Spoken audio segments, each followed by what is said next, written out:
My name is Calliope, daughter of the sky god Zeus, and muse of much renown.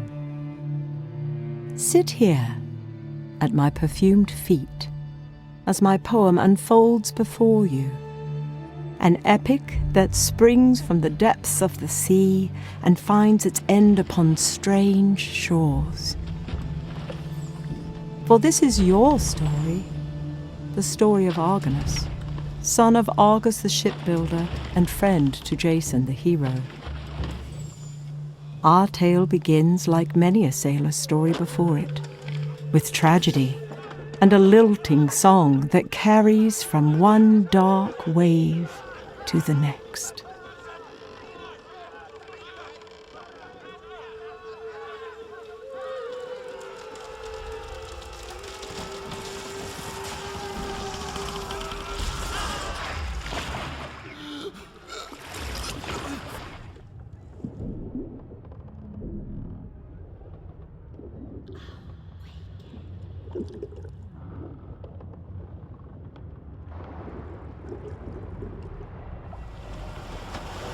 Awaken.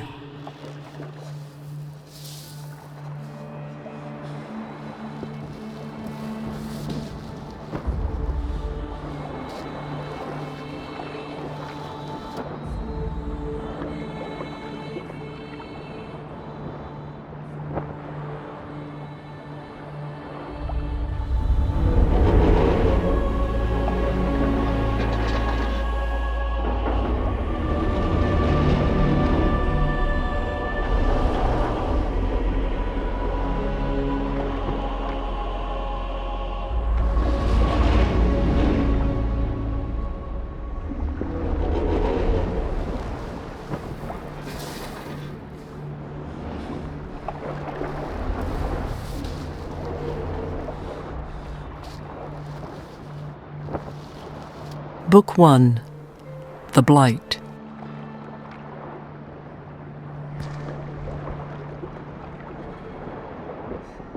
A frozen scream is etched upon the face of bewitched Typhus, helmsman of the Argo.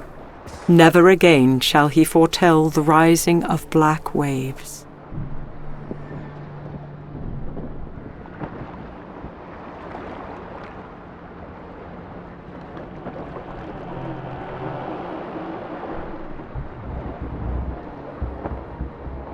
A frozen scream is etched upon the face of bewitched Typhus, helmsman of the Argo. Never again shall he... This wild sheep appears interested in nothing more than the grasses that grow upon this beach. 'Tis Palamonius, son of Olanane Lernus, whose bodily frame and valour no man could match.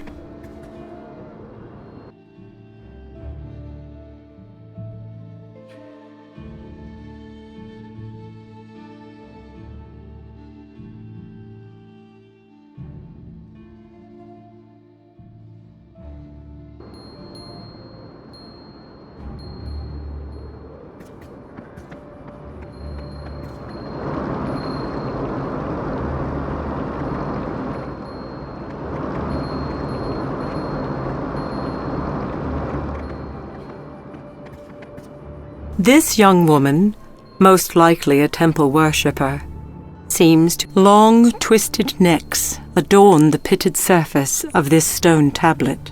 This child was not struck down by mortal ills, but surely by something that is beyond this world.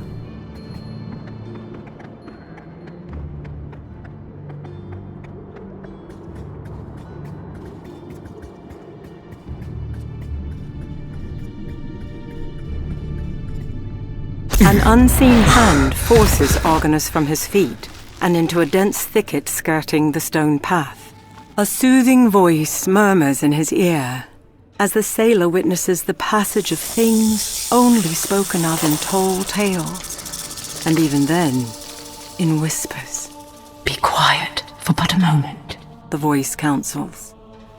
Once the otherworldly creatures fade from sight, Argonus pulls himself from the dust and gazes skyward.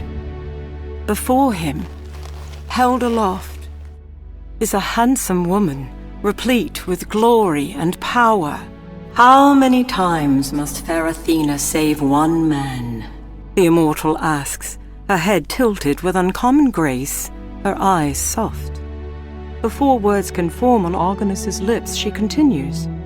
"'Tis not a query to be answered so readily, sailor of the Argo.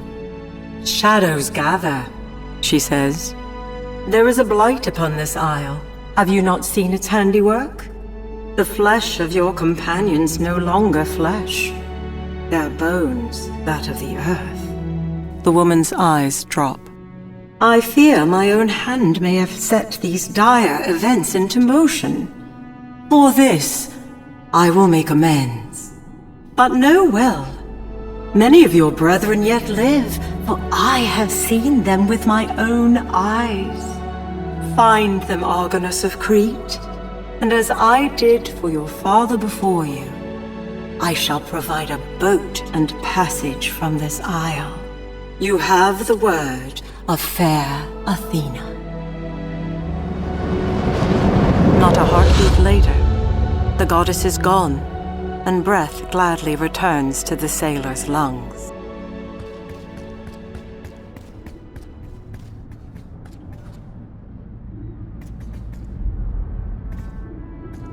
No doubt struck by the hand of an Argonaut, the head of the Hydra lies lifeless. Hail, strong Erobotes, Paul Canthus, son of Abas. Never was there a sailor more eager to quest, if not for its stone plight. This Methosian Hydra is like the one said to have been brought low by Heracles during his 12 labors.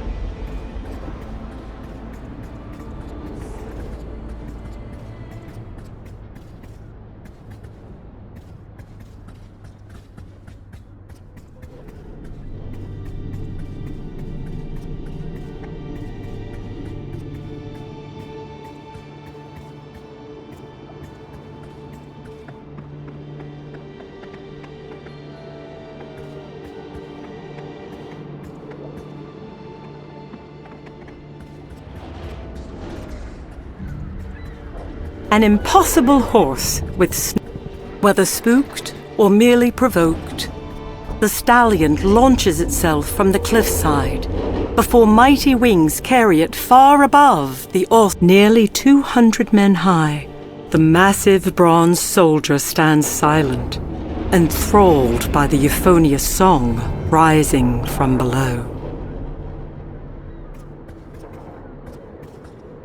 Massive stone doors are cradled by the sheer cliff face. Though salty mists shroud their form, there is no denying the women upon the rocks. For even from here, the lure of the siren's song is strong.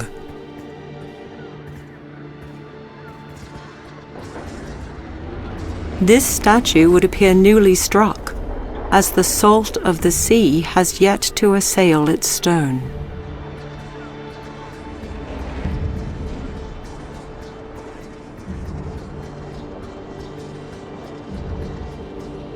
This statue is of Amphitrite, Queen of the Sea.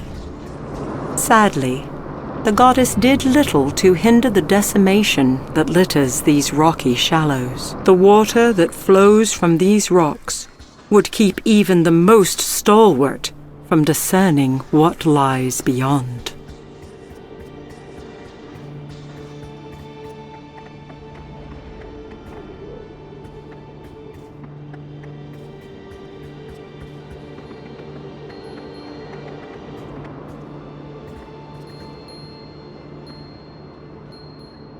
This child was not. Long, twisted necks adorn the pitted surface of this stone tablet. Long, twisted necks adorn the pitted surface of this stone tablet.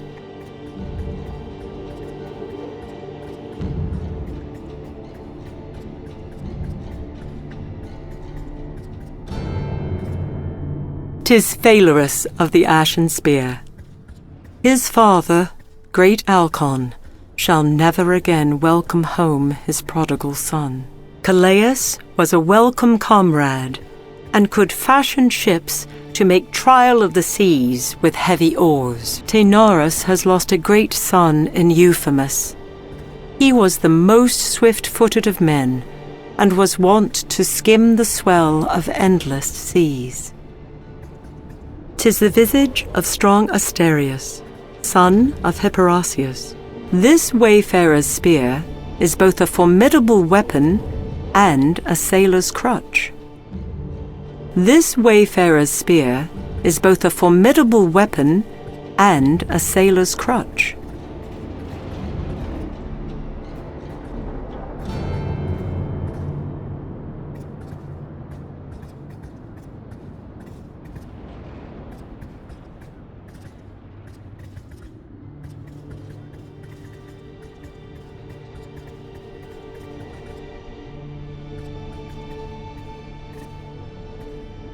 The statue is certainly that of the hero, Oileus, peerless in courage and strong in spirit.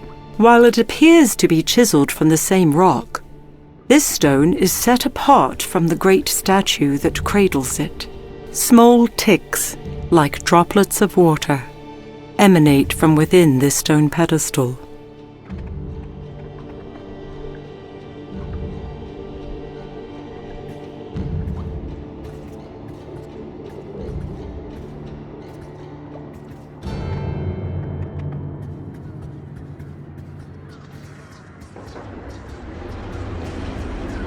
While man may have birthed this massive sculpture from the isle's bedrock, deep waters now embrace it as their own. 'Tis naught but a fisherman's net, set so the west winds can reach its sodden threads.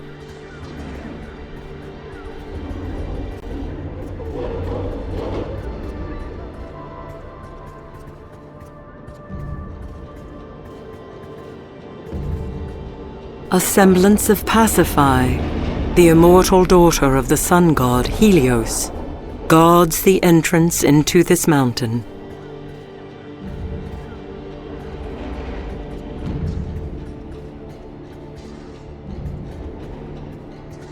The chalky fleece of this ewe is wanting for a shearer's work.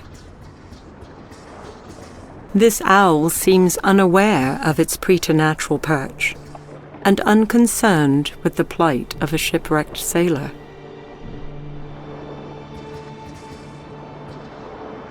This isle is littered with such more than a piece of driftwood. This plank was once surely bound to a... Her plank's broken, and her light glints off this strange carved stone, half buried in the sand.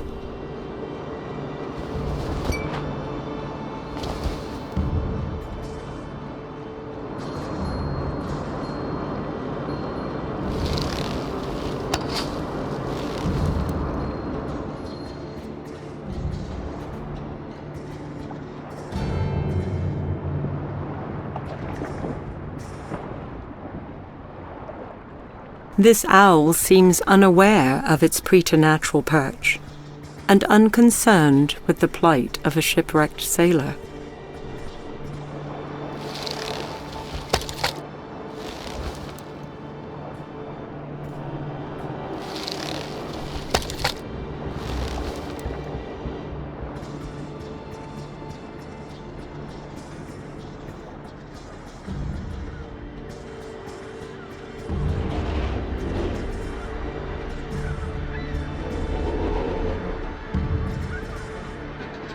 This rotten timber is too small to be a yard for the mast.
small ticks like droplets of water. And the odd shape of this blue-grey stone gives nary a hint of its purpose.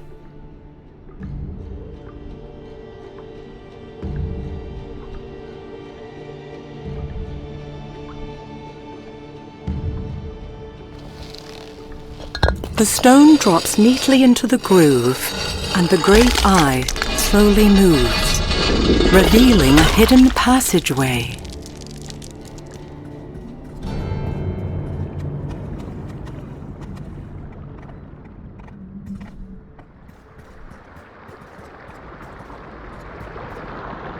This woman was no doubt on her way to pay tribute within the temple. Her last moments of horror remain etched upon her face. This carving is assuredly the work of a master craftsman, ancient tome in hand. This priest was caught unawares and is now made of the same stone as the carved god behind him. While this woman was surely an attendant of the temple, she shall never again set evening lamps alight. Even the pious have not been spared the bewitchment that has befallen this isle.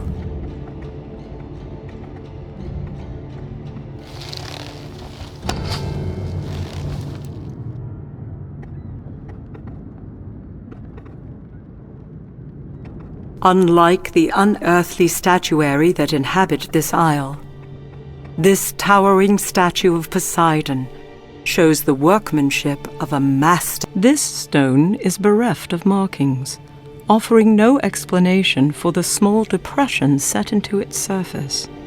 The yellow light it emits is curious.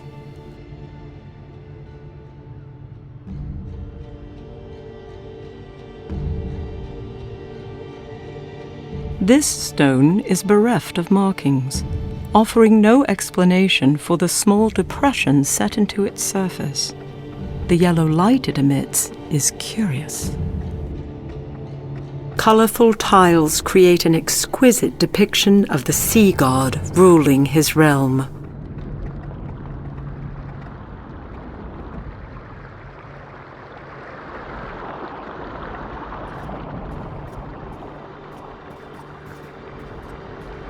An intricate carving of a fish betrays which god inhabits the temple beyond.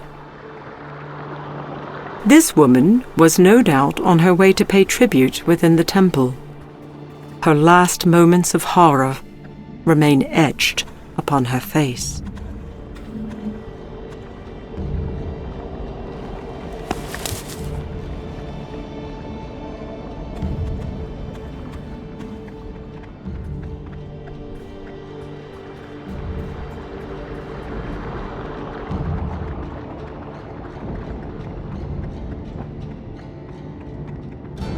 Unencumbered by the burdens of man, this mosaic depicts the gods both at war and at rest.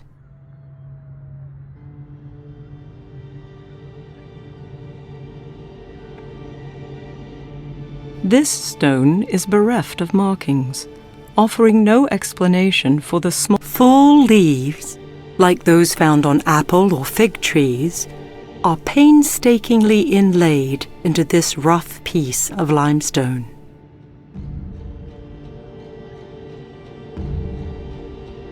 The creature depicted on this mosaic has multiple heads and a scaled hide. The lovely purple color of this flower conceals its poisonous nature.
If not for its stone plight, this Methosian hydra is like the one said to have been brought low by Heracles during his 12 labors.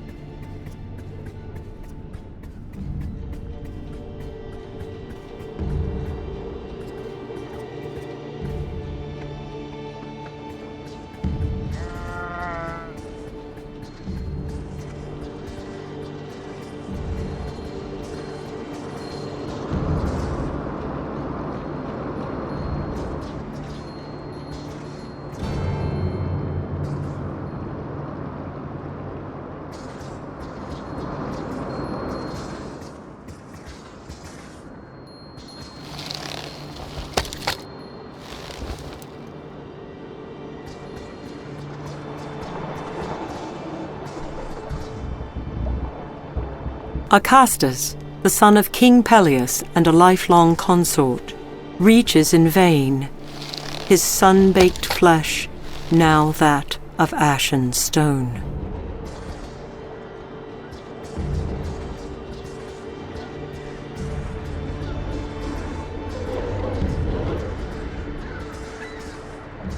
This hound was not spared the fate that befell the other inhabitants of this isle.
This vase, portraying Poseidon and a merhorse, may have once held water or oil, painstakingly carved by the pious. Reliefs such as this can be found in any temple from deep waters, lavished with mermen and gods, are etched into this mosaic. Unencumbered by the burdens of man, this mosaic depicts the gods both at war and at rest.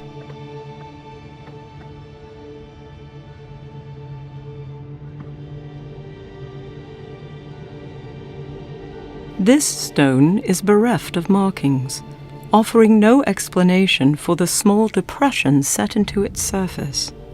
The yellow light it emits is curious.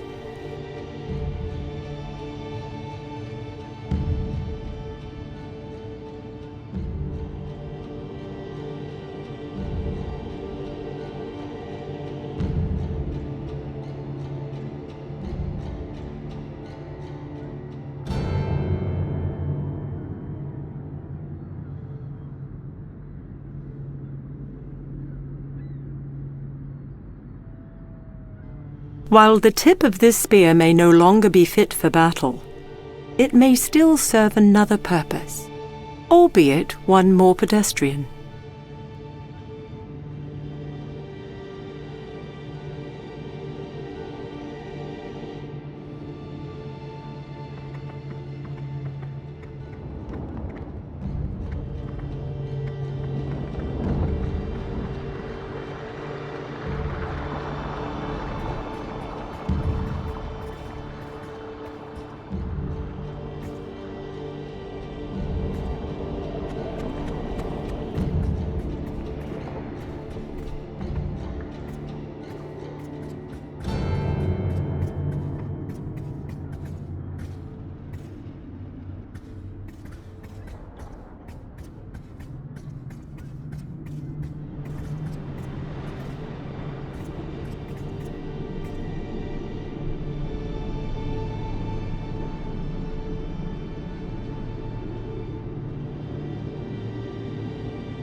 No doubt struck by the hand of an Argonaut, the head of the Hydra lies lifeless, its flesh still warm to the touch.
The chalky fleece of this ewe is wanting for a shearer's work.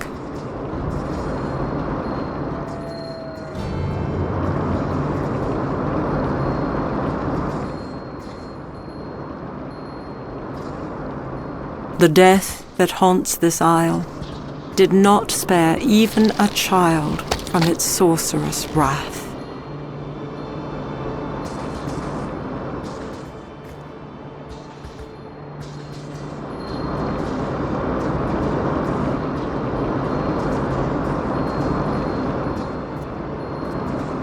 This statue is of Amphitrite, Queen of the Sea. Sadly, the goddess did little to hinder the decimation that litters these rocky shallows.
Using the broken spear, Argonus plucks the necklace from its roost before laying it about his neck.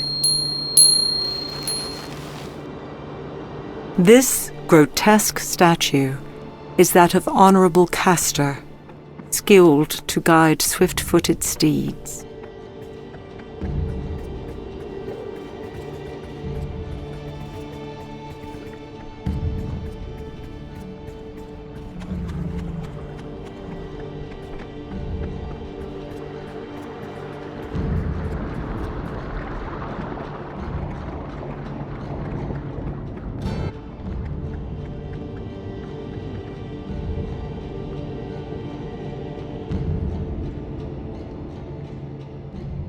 Removing the necklace, Argonus holds it before the statue, praying silently that Poseidon recognizes it and grants audience to a weary wayfarer. The great sea god does not disappoint. Within seconds, marble shudders, foundations shake, and the heart of Argonus is quickened. The Lord of all waters speaks. Who would call upon Poseidon, only to be found wanting of tribute or song? Poseidon stretches forth his arm. Where are my consorts and vassals? Look about you. You may seek them, but they will not be found. They have deserted me, forsaken me in this darkest of hours. And who has set loose the scourge that you have borne witness? Athena's puppet, the son of Danae and Zeus himself. The sea god pauses for a moment, taking measure of the sailor before him. Yet, even so, my anger is not fit to be laid upon the shoulders of my bondservants, let alone set upon one whose necklace bears my mark. Leave me to my grief and seek me no more. I have opened a way for you. Take it if you wish, or abandon it. It matters little. The statue of the sea god turns his gaze away from the sailor and speaks no more.